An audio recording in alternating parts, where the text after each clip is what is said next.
À Besançon, juste en face du théâtre, il y a la fac de lettres. On s'est demandé si les mots Ionesco ou cantatrice résonnaient dans les têtes bien pleines de la jeunesse d'aujourd'hui. Est-ce que vous connaissez la cantatrice chauve? Non. C'est une pièce de théâtre de Eugène Ionesco. Ça vous dit quelque chose? Non plus, je suis désolée. Non, il n'y a pas de mal. Ça vous dit quelque chose ou pas? C'est de Le nom, l'UNESCO. oui. Ah oui, c'est ça? Oui, Ouais. j'ai fait littéraire, donc du coup ça va. Ce décor aux couleurs vives est celui d'un classique du théâtre contemporain. Pour s'en persuader, il suffit, à l'arrière, de compter les petits traits apposés par les régisseurs au fil des représentations. Là, on a été en Europe, là, on a dû aller jusqu'en Suède pour le spectacle, on a fait toute une tournée internationale. Et puis là, c'est quand on l'a repris, on a refait un tour de France quand on a fait l'année Lagarce en 2006. Voilà. Et je vois que tout en bas, il reste 2017-2018. Voilà. Et Et donc, c'est ce qu'on va faire ce soir. c'est donc le même décor que pour les débuts en 91. J'espère que vous avez passé un après-midi très agréable.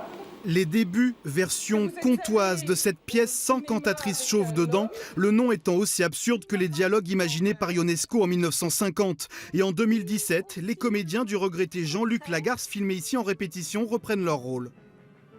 Maintenant, il y a le vécu. De toute façon, ça fait toujours ça quand on reprend une pièce plusieurs années plus tard. C'est qu'entre-temps, on a travaillé d'autres choses. Donc, je dirais qu'on est nourri d'autres choses. Et quand on a sonné la première fois, c'était vous? Non. Si les étudiantes interviewées précédemment regardent ce reportage, on leur précise que Jean-Luc Lagarce est l'auteur français le plus joué actuellement au théâtre. Et que sa cantatrice chauve, qui a mûri joliment, vaut le coup d'être vue et même revue. La dame qui tient le café en face était très émue parce qu'elle allait venir voir le spectacle parce qu'elle se souvenait d'un spectacle qu'elle avait vu quand elle avait 13 ans. Et c'était celui-là, Adol. C'est extraordinaire. C'est-à-dire qu'elle va venir ce soir pour revoir un spectacle qui l'avait marqué à 13 ans. Je trouve ça extraordinaire. J'espère qu'il y aura d'autres jeunes de 13 ans dans la Voilà, salle c'est le qui principe. seront marqués. Voilà. Alors je te vois dans 25 ans. Je promets pas qu'on refasse... Là, je pense que c'est la dernière. Voilà, c'est ce qu'on s'est dit quand même. Oui. On ne sait pas où l'on sera dans 25 ans, mais on prend le pari que derrière ce décor, de nombreux petits traits blancs supplémentaires auront perpétué la légende de la cantatrice. À partir de ce moment-là, on veut te dégager.